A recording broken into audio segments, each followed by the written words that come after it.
Aside from the makeup, Joel Schumacher is mostly an artsy kind of director. You can really tell like how they show all of the, mostly the opening scene where everything's elaborate, the chandelier, the opera, Beautiful. I can compliment all of the wardrobe and everything. It shows that it's Joel Schumacher. The structural design of the opera house, the statues, the design in the Phantom's lair even was brilliant. I actually give my compliments to Joel and the production team, or whoever was in charge of it. Yeah, my lair is nothing compared to that one. Right, but the wardrobe that I am against was what they did to the Red Death character, the Phantom.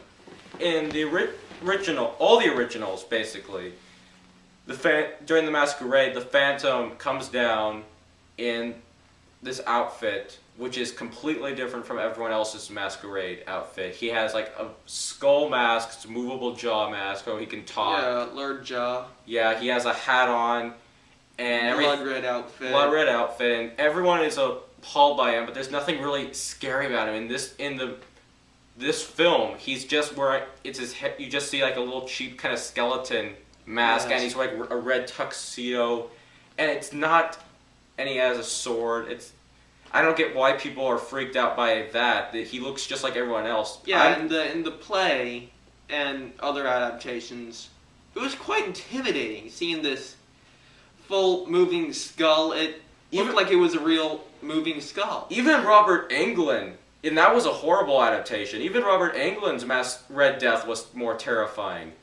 But what made me laugh was that people were afraid of him, and yet no one was afraid of the people dressed completely in gold and makeup. Remember that? Face of clown, face of ox, Yes. whatever. So forth. But going to the costume, we should also add he has a sword with him. And this should transition to another scene which was not in the play, but I'm not really sure why it was even added. I'm guessing it's unnecessary. The sword fight you're talking about, right? yeah, between Raoul and the Phantom. I'm guessing it has to do with the jealousy. Yeah, maybe. But it was just like a random, unnecessary moment. Yeah, in the play that I saw, he was standing on top of some sort of parapet with this staff that shot out little fireball. The chandelier. The chandelier, I'm gonna go say thumbs up for Joel Schumacher's idea. In the play, for those of you who've seen it, you all know the chandelier goes in the intermission, and it's a perfect time for them to get it out of the way, get up the new sets and everything. But how it's built up in everything, they build up as a huge disaster, and I think it fits perfectly well to have the chandelier fall at the end of the movie. I think that was a plus, because the Phantom has kidnapped Christine, an angry mob. Piangi's dead. Carlotta's screaming again. And the Don Juan triumphant, scores burning. The managers are running away.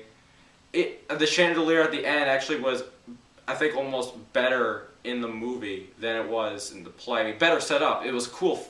It's a better effect when you're actually seeing it in the play. But do you agree? Yeah.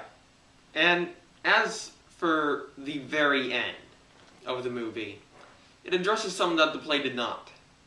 In both play and movie, the entire movie is a flashback from the original auction scene.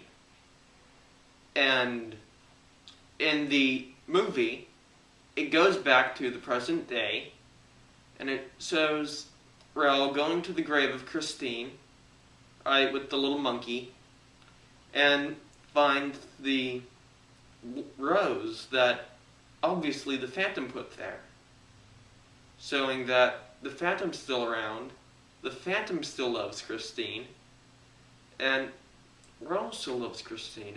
But he got there first, which would mean that his love was probably greater. Well, Raoul was in a wheelchair. Yeah, actually, that does give a better point. He was probably slower. Probably took him 2 decades to get to there. Unfortunately, we never really find out how she died until Broadway made the sequel, which was, I think, titled Phantom of the Opera, Love Never Dies. Yes, Broadway actually there is a sequel to Phantom of the Opera. Hollywood is not the only people that make unnecessary sequels, folks. It's currently off production right now, sort of like Spider-Man the musical. And I have depressed you enough, my mysterious friend. But we should give a verdict. This was. What would you rate this film? Well, possibly 8.5 half masks.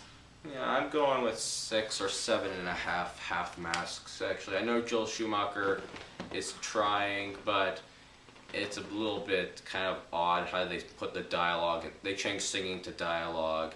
The deformity really got me upset. But it's not terrible. It's watchable. But I don't know. Give it a rental, I guess. But go see the real play, the real deal. Not the sequel play, not the sequel, just the original play.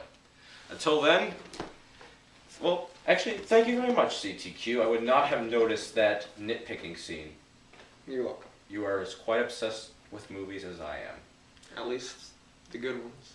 Yeah. Until then, this is O.M.M. signing out.